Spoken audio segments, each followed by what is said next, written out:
So while you're looking at me building this new part of our base, we're going to interview Sally because Sally is here. Hi, Sally. Hello. How are you doing today? I am good. I'm very warm because it's warm in the UK right now, but Oh, it's warm in the Netherlands too. We had like 31 degrees Celsius today, and I didn't even know it. we've not hit that yet. We've only hit 26, 27. So I didn't even prepare for it because I don't look at the weather at all, and it's just, boo! It was hot. I was like a sweaty mango. A sweaty peach. Mango. I just saw a TikTok last time and it was amazing. There was this kid and there was another kid telling her, yeah, you're white. And the kid was like, no, I'm not white. And she has a pillowcase, right? There's a pillow. Yeah. And the pillow was white. And she said, this is white. And she puts her arm on it. No, I'm not white. I'm peach. So I think I'm going to refer myself as I'm peach from now on. True. I mean, I'm so pasty, I might as well be white, so. Oh, you're one of those people who burn in the sun like a vampire. Oh, yeah. I mean, my great-grandma was albino, so white skin, pink eyes and everything, so. Ooh, yeah. That's why I'm so pale. So it's kind of in your genes then. And part ginger as well, so yeah, I've got no hope. No hope. Well, I have 10 questions I set up for you in this. Okay. We're just going to do this interview. So last time I built Cold Oatmeal's head. I have 10 questions for you, and I hope you're ready. I hope you prepared yourself. Have you any idea what kind of questions I'm going to ask you? I mean, I'm pretty sure you asked me one of them. And what it is wasn't that? a normal question. I can't remember what it was because it was like last week or the week before. So, well, you never know. I know it was a silly one though. It's a silly one. Well, my questions are mostly very serious because this is not only a time lapse; it's kind of a podcast, isn't it? That's true. That's true. So let's do the introduction. SallyJayne, your journey in gaming, especially with classics like Sonic the Hedgehog and Rayman, like you told me. Yeah. It's impressive, right? A lot of kids nowadays don't even know what Rayman is. I mean, or what a Sega is. exactly what a Sega is. And the Sonic the Hedgehog keeps going on, right? There's a fandom around it. But can you tell us a bit? Out. Yeah, exactly. But can you tell us a bit more about your early gaming experience and how you shaped your love for gaming in general? Ooh. So basically, my stepdad was very much into gaming, and we used to play video games at weekends whenever I used to not be at my dad's. So we played. He had a very much of a competition of the fact that he could get further than I could in Sonic the Hedgehog. Bear in mind, I was like 6 years old and he was in his 40s or something like that. So I'm like, well, of course you're better at me than this.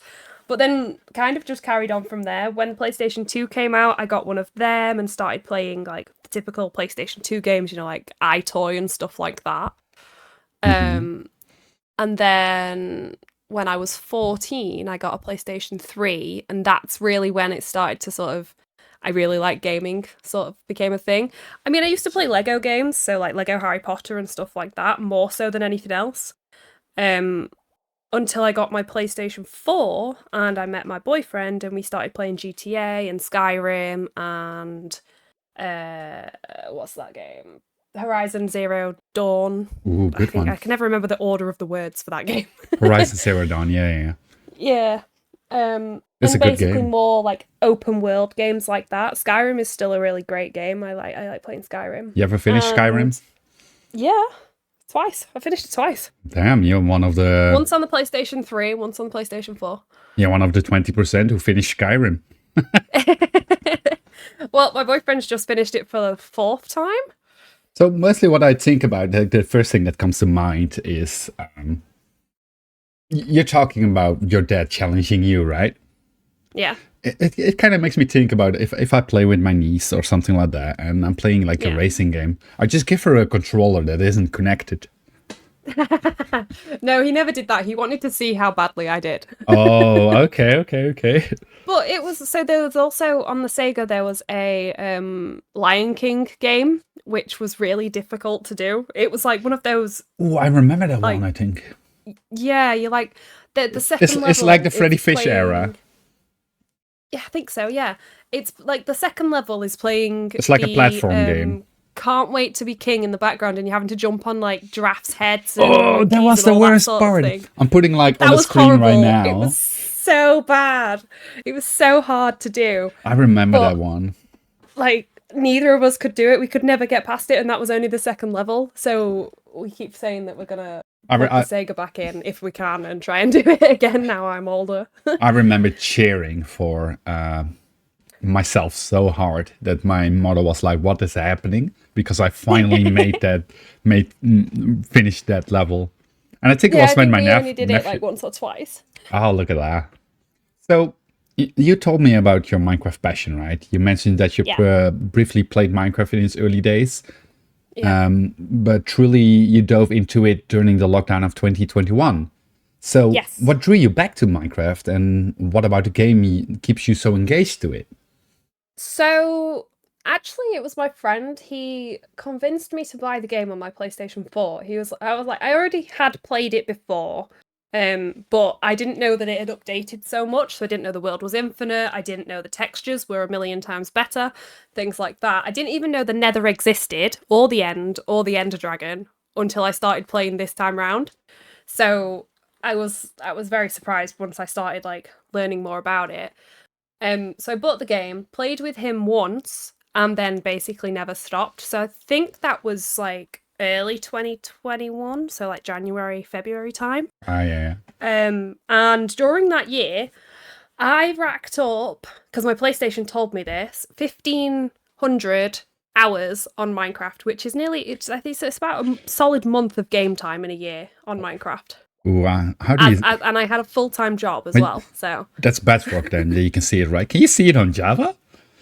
You can't see, like, total gameplay on all worlds. You can only see it on your current world. Oh, I don't on Bedrock. To be honest, I don't want to know how much I played. I think I wasted too much time on Minecraft. No, I don't anymore, because I play a lot more now than I did probably before. But yeah, so then when I first started playing, it was one of my friends from school. He was playing it, and he actually bought me Java for my birthday one year. I think I played it a couple of times on my computer then, and I forgot that was a thing. And obviously, I started watching YouTube videos like Pixel Riffs and Mythical Sausage and Flip and all them lot, and realised that they play on the computer, they play Java, and Java is so much easier than Bedrock is to deal with villagers. So I was like, oh my god, actually, I own Java. I'm going to go and play on my computer instead. Smart. So, I'm sorry to all the Bedrock players, but they call it Bedrock, right? They call it Bug Rock. Exactly. So, sorry Bedrock players who are watching right now, but if you can't get Java, it's the controls are so much better. Okay, so and the mods are a lot better. Oh, yeah.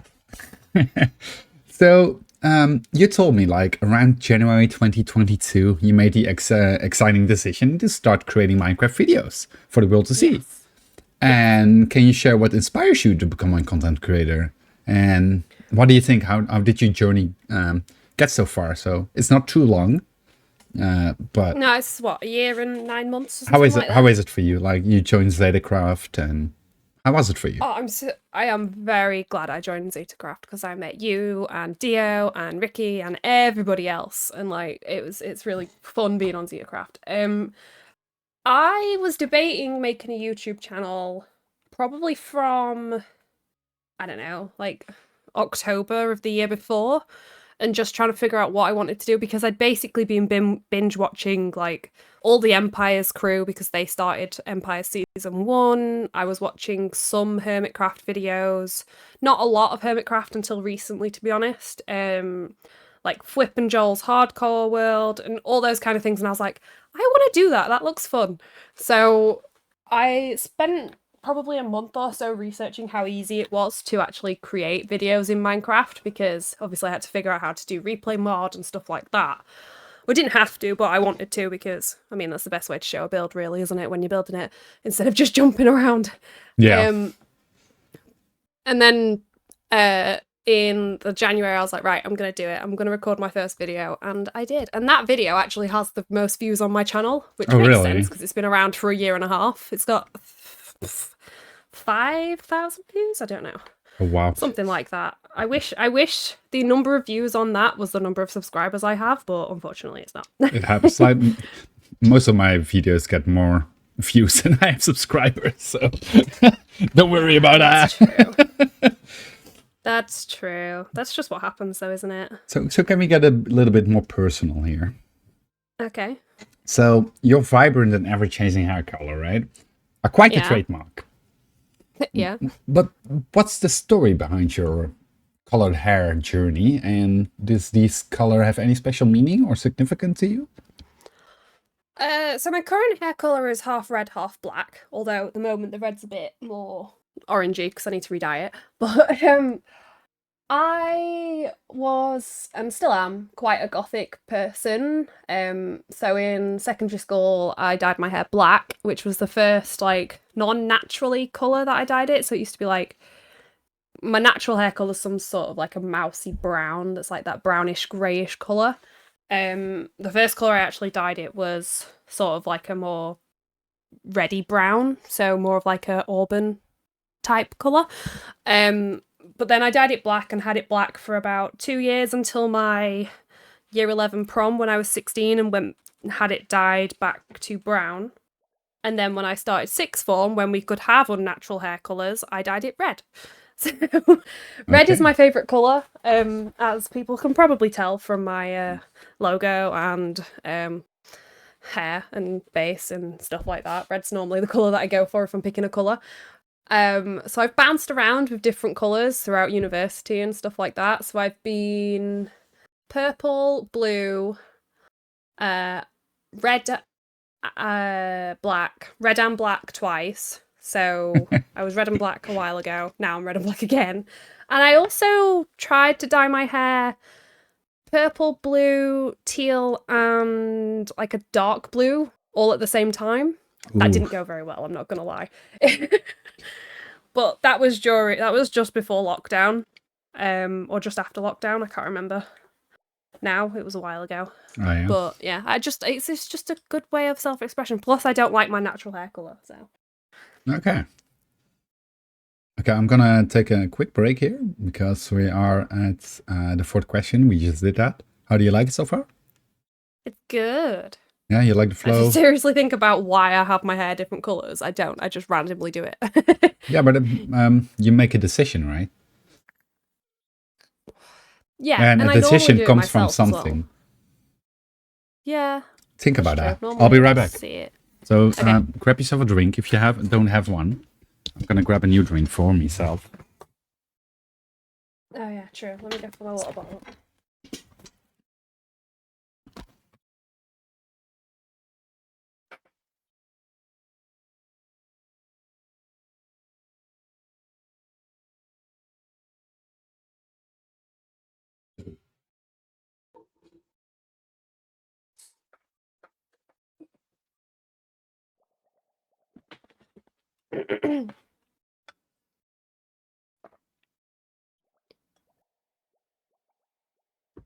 Well, I'm back. I'm back. So, do you like the questions so far? Do you? Yeah. Okay, cool. Questions. Okay, good. You like and a lot of people will probably want to know this anyway for me because I've never really done a Q&A. Nice. I'll send you my audio, or if you're recording too, I can always send you. I am recording, yeah. Okay, I can good, chop it up and just extract the audio from it, put it over a time lapse or something while I build my actual mega base. Nice. Give me 1 second. Yeah, so we're starting on question 5. Yeah.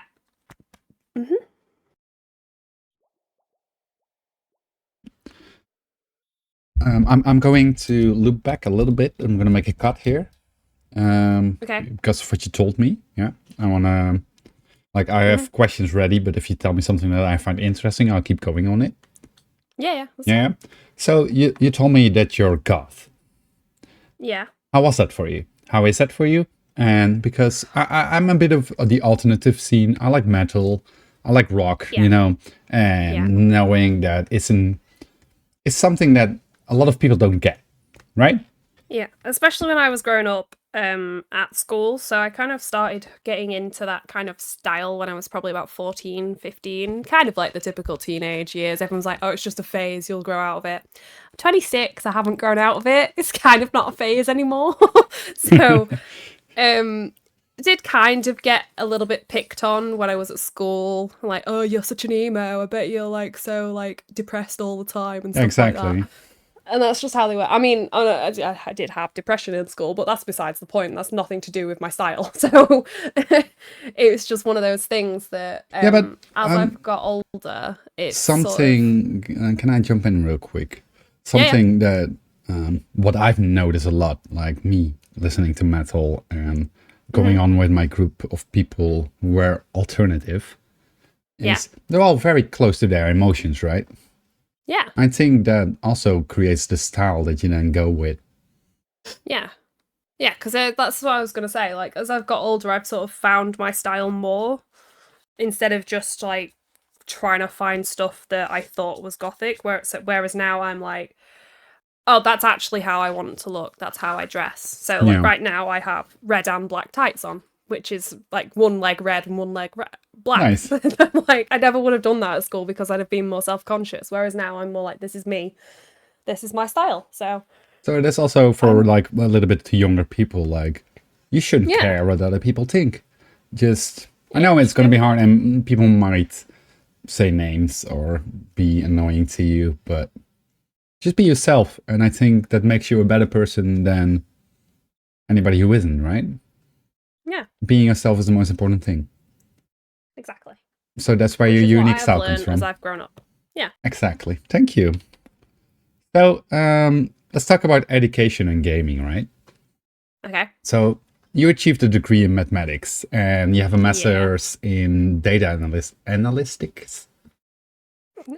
Analytics, yeah. Analytics, yeah. So don't worry, I'm a data analyst and I still have to think about the word before I say it. But how do you do this as a job? So like how do you find the balance between your academic pursuit and your passion for gaming and content creation? So I didn't start content creation until after I finished my degree, which is probably a good thing. Otherwise, I probably wouldn't have done as well on my degree as I did because I'd have been more distracted with that. But while working, it's quite easy because I work 9 to 5. And since COVID, I basically work from home every day. So I have from 5 p.m. at night till I go to bed at about 10 p.m., 10:30 to do anything. So I have about 5 hours every night to do this or spend some time with my boyfriend or clean the house, which I should probably do more of, and things like that. So it makes it easier. And then weekends are a little bit hit and miss as to whether I'm doing YouTube or not, or like Minecraft and stuff like that. Depends on what I'm doing with like family and friends. So Yeah. But it definitely makes it easier when I'm at home because I don't have to be like, oh, I've got to get home because I need to record this. If I want to get a video out, I'm at home, so I can record it as soon as I finish work. So it's on your mind then while you do work. Yeah, and I can AFK as well because I work from home. So which I keep forgetting to do to get more green dye for my shop. I should really AFK while I'm at work, and I can keep an eye on it and stuff. So nice. It makes it a little bit easier. Yeah. So while I'm people are listening to this and I'm building like this tree and stuff around my base. Let's talk about Minecraft building, yeah? Okay.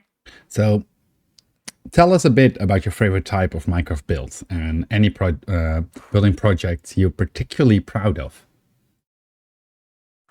I would have to say that the base that I'm currently building is probably the best base I've built, in my opinion, because it's actually all sort of planned out and I've sort of stuck to one theme. Some of my other bases were like that, but I wasn't as good of a builder back then. Like my first Let's Play and stuff like that was kind of a bit basic builds, I suppose. But because I do watch so much YouTube, and obviously I'm watching like all the Hermits, all the Empires guys, Pixel Riffs, and all that lot, I pick up tips from them when I'm building. I'm like, oh, that's a cool idea, especially B-dubs. And like building with B-dubs, he's like, oh, Ooh, you should do this. And I'm like, ooh, that's cool. Let's try that. So a lot of my inspiration comes from all of those guys, which I suppose a lot of people's builds on Minecraft do, because they're the big guys in Minecraft. So, but it also, watching people like Jimmy Solidarity, who isn't the best builder but has grown, sort of has helped me as well, because I've always thought, oh, my buildings are basic. I build the same thing each time. Like, most of my houses look the same. But you just need to add little bits to each house that make it a bit different. So, like, the one that I've currently got, my starter base, has a tower attached to it, which doesn't have any use or anything. It's just a tower to make it look pretty. So, nice. I like that. but I'd say my favourite style is probably medieval gothic, kind of like that kind of thing. Medieval's quite easy to build with spruce and deep slate, which is normally what I go for. But I'm trying to avoid that combination this season, and I'm doing okay because I haven't used much spruce in my base. It's more accent blocks than other blocks. Yeah. This time around. So trapdoors. you got invited to the Zetacraft SMP, and can you tell me a bit about that? And like, do you already have some encountered some memorable challenges or funny moments during your time on the Zetacraft SMP? Yeah. I mean, every interaction with you and Dio would be one. Oh, really? Whenever I see you both on the server, I'm like, right, I've got to record because something's going to happen. You dug a hole through my base last time you and Dio were hanging out at my base. To my protection here, yeah? The people thinking that I'm making mole holes in your base. Yeah, it's true. I don't have anything to say. I found it while I was clearing out the grass from my base. I was like, why do I keep falling in this tunnel? And I was like, oh, that's the tunnel that Geek dug when he was trying to hide. It's the same with Dio as well, though. Like, I mean, we just did that scavenger hunt for cold oatmeal, so that was fun. And that was random. That wasn't planned until we just like, oh, we're all on the server, let's do something. So that kind of thing. And then when we were first on the server and Ricky's just sort of stood there watching me, being creepy, and Mega just randomly showing up all the time. He just, whenever Mega's online, he always flies over to my base to see what I'm doing. And I'm like, Mega, don't you have your own base to build? And he's like, but it's more fun to annoy you. So I was like, okay, Mega is one of the quickly to get distracted.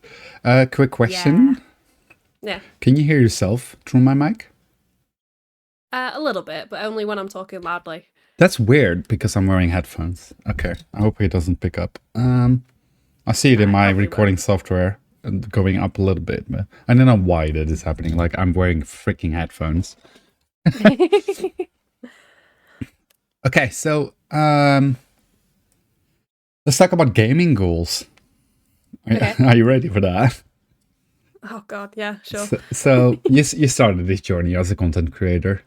Are there specific Minecraft goals or achievements you'd like to accomplish in the future, or either in game or within your content creation journey? So, content creation journey, I would say, like, I mean, as anybody who wants to be a content creator is probably to make it a full-time job, but that's going to be a long way away. I know it takes forever. So I sort of just set mini goals for myself. So like by the end of this year, which is what, 4 months now, I would love to be at 500 subscribers. I'm very close. I'm like 120 away. So it's not that far, really. But I'd also love to make a video with like one of the bigger content creators, you know, like Jimmy or Flip, but that's, again, probably never going to happen. But it would be cool just to do that, just to say I have done, you know, just like, or be part of MCC, because MCC is great. I love MCC. So they're probably like goals that I would be like, yes, I've made it as a content creator. Yeah, exactly. I would love to say, but I was also keeping in mind that, like you said, maybe it won't never happen, but keep on your own path and And I just want people to like my main goal is for people to enjoy my content. That's why I do it, so that people enjoy like smaller YouTubers, because there are a lot of smaller YouTubers. I mean, we're a server full of them. So, and we all still have fun. We all still do the same stuff as the bigger YouTubers. It's just not as sort of, I feel like it's like our videos are more, because we're still learning how to edit and things like that, and we don't have as much time, they're less, well, edited. So, like, you see the funny stuff, other than your video, because your video is insane. Why? What? Because you edit a lot. You edit. You're an amazing editor because you do it for a living, so... Yeah, but listen, most of the bigger YouTubers have editors, right? So they don't edit. That's true. That's true. Keep that in mind. That is true. But and there's that as well. So, like, where I feel like some smaller YouTubers, you can, like... what's the word I'm looking for? You can interact with your community more because there's less of them. Yeah. So you know, like, all your subscribers more. Like, the people who interact with your videos anyway, because they're the ones that are always commenting and stuff like that, because there's not as many comments. So you can keep the interaction going with your fan base, I suppose is what I'm trying to say. So I'm going to ask a weird question right now then. Okay. Yeah? Imagine your personal Minecraft superpower. If you could have one Minecraft superpower for a day, it might be in real life, it might be in Minecraft itself. What would it be and how would you use it? What, like just a superpower or like... Yep. It can be anything. Like, it can even be like build like Minecraft in real life. Like, you smack a building a few times and there's a block out of it, you know? That would be really funny. That would be really funny to do. But I reckon the thing I would love most in real life is elytra as a real thing. Oh, flying. And, like, rockets to fly. Yeah, just flying in general. Flying. Whenever anybody asks me, like, what would I love my superpower to be? I always say flying or invisibility. But invisibility can cause issues because then you can hear things you're not supposed to. And that just, like, causes moral issues. So flying is the safer option. It depends, no? If you're invisible. Like, do you have to take off your clothes or not? But... Well, yeah, that's the other thing as well. Like, it'd be invisibility with, like you have an outfit that you can wear while you're invisible, because like nobody wants to be naked and invisible. The particles in your clothes go with the invisibility. Yeah. Yeah, exactly. But, okay, yeah, so flying is definitely one. So that's why I love flying on. Yeah. Okay. That's why I fly around everywhere on Minecraft. Well, we are at our last question right now. Okay. As we build part... as I'm building part of my base together right now and we're almost finishing up, what message or advice would you like to share with our viewers who may be aspiring to be a content creator or fellow Minecraft enthusiast? I would say just be yourself. Don't try and, like, pretend to be someone you're not, because that people pick up on it. People will know if you're trying to fake who you are just to get views. Just be yourself, and your first few videos are gonna be bad. That's just how it goes. I've been doing it for a year and a half. I still have some videos that only get like 20 views, and then some other videos that get like 100. So views peak and drop at different times of year. So just, if you're really serious about it, just don't give up. Just keep going until you make it, basically. And also, what I want to fill in this, like, I think that your video can be as amazing as it is, but maybe YouTube doesn't show it. Yeah, you've also got to consider the YouTube algorithm, which is not kind to small YouTube. So don't put it as fast to yourself. And yeah, it's not a you problem; it's a YouTube problem. Yeah, exactly. No, it's not a you problem; it's a YouTube. I think that's going to be the title of this video. The algorithm pushes the bigger creators because they make YouTube more money. So that's why. How much views do I think I get if I make my title? It's not a you problem, it's a YouTube problem. I don't know. I feel like YouTube would take it down. I think it will go wild because I see people making videos about like YouTube itself and it just blows up. That's right? true. That's true. It's free speech. Well, you put a lot of things together today. Like your last message just drags us back to question 4 about your unique style and how you've been living your life and being yourself. How you do things with your education, and it shows. Well, I just want to thank you. Thank you for doing this interview with me. And That's okay. It was fun. Do you have anything else to fill in? No, I just hope my head looks good. I'll try my best. Well, thank you, Sally. I know it'll look good. Cold oatmeals is great, so. Thank you, Sally, for being here today. And everybody, thank you for asking the questions. Check her out. Link is in the description, like always. And if you liked it, press that. No? Subscribe button? Yay! You're gonna say like button or subscribe button. Woo! Both of them, yay!